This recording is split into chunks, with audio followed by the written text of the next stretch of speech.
So when we talk about Prophet Muhammad sallallahu alaihi wasallam, we say, وَأَنَّ مُحَمَّدًا عَبْدُهُ, he is the servants of Allah. And that's what happens on the day of resurrection, Yawm al-Qiyamah, for the Shafa'ah, when he is going to intercede. When he's going to intercede, he will not intercede immediately. What will happen? He said, I will come and prostrate before the throne of my Lord. The Prophet will come and make sujood under the throne of Allah. And he will praise Allah. And Allah will inspire him and will teach him many praises by which he can glorify and praise Allah. And then it will be said to him, now raise your head and ask, and your request will be granted, will be guaranteed. Now, after you manifested, after you showed your gratitude, after you showed your servitude, that you are a real servant of us, Allah Azza wa Jal, now you can intercede. Are you following? So that's, first of all, he has to prostrate for Allah before his Lord subhanahu wa ta'ala, Prophet Muhammad.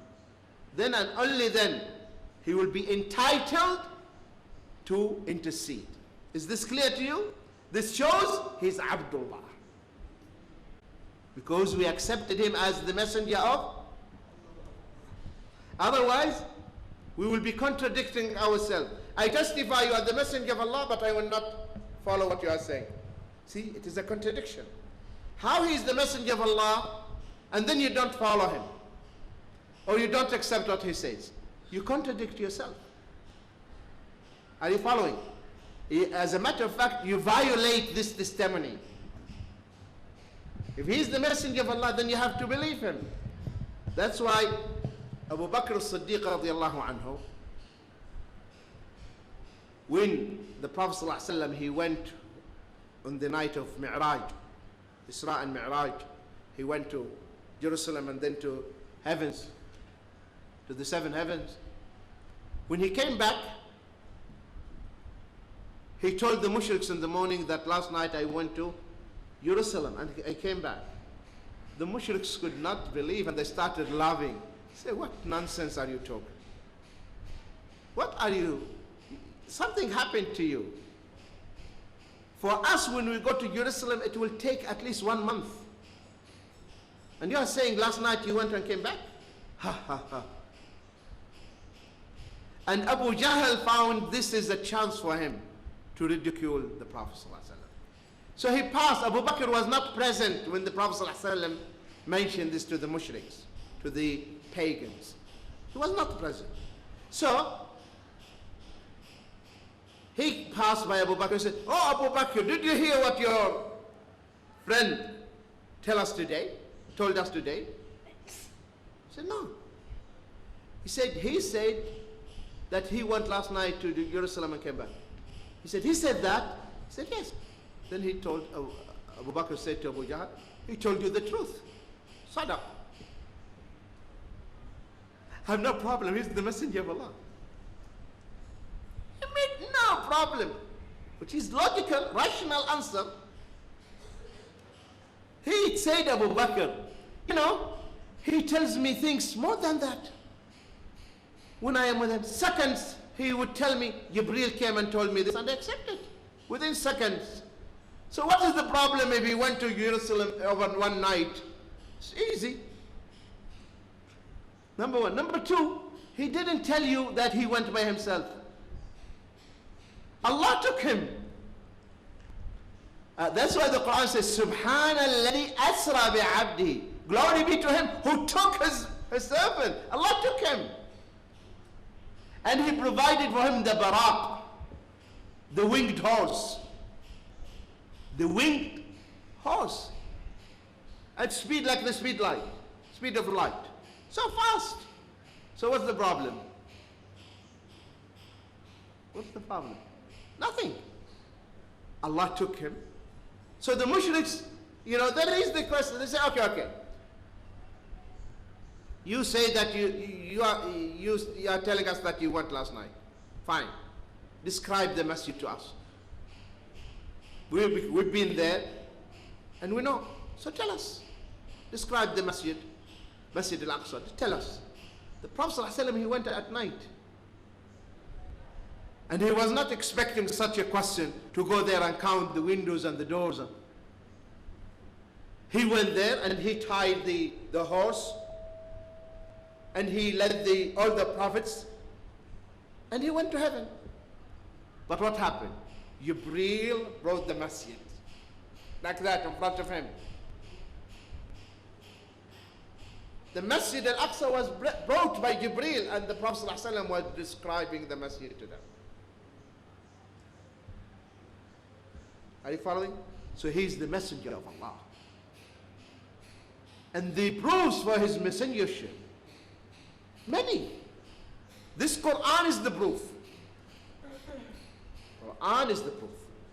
This is the biggest miracle, the proof. For everyone who comes, what is the proof that Muhammad is the messenger? Is this book. Read it. This book that talked about the past, present and future. So this is the evidence for his truthfulness. Besides the miracles which he performed, there are many miracles the Prophet ﷺ performed,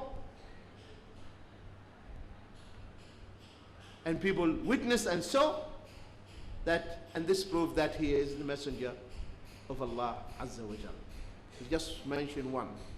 A man entered the masjid and the Prophet ﷺ was giving khutbah.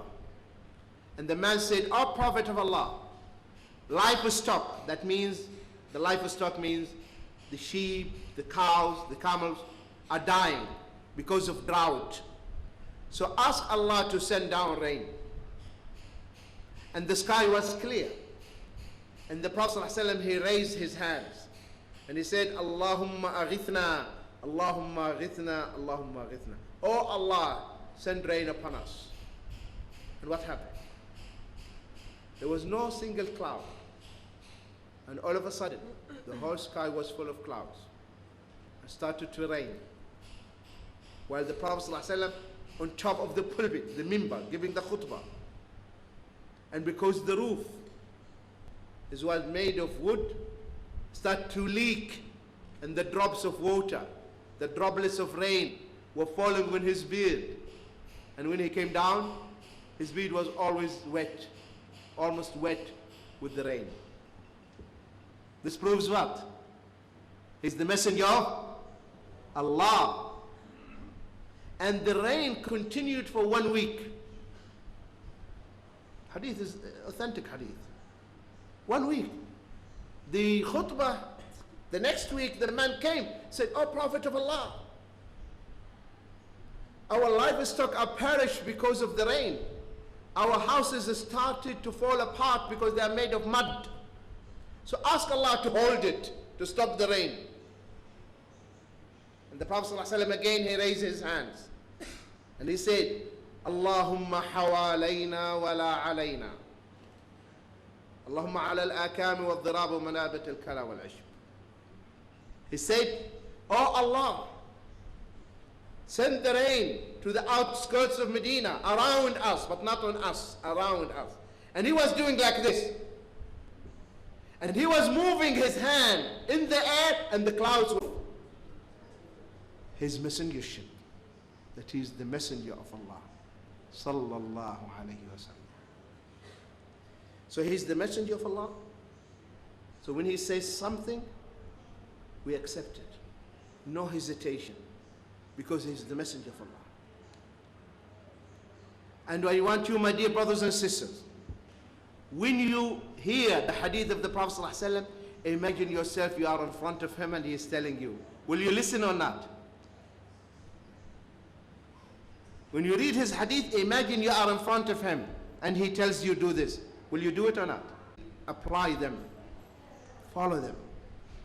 No argument. Because we have accepted him as the messenger of Allah Azza wa Jal. Is this clear? I'll give you one example. There was one of the Sahaba.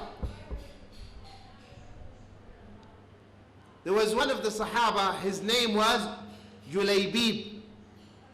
Julaybib was not good looking.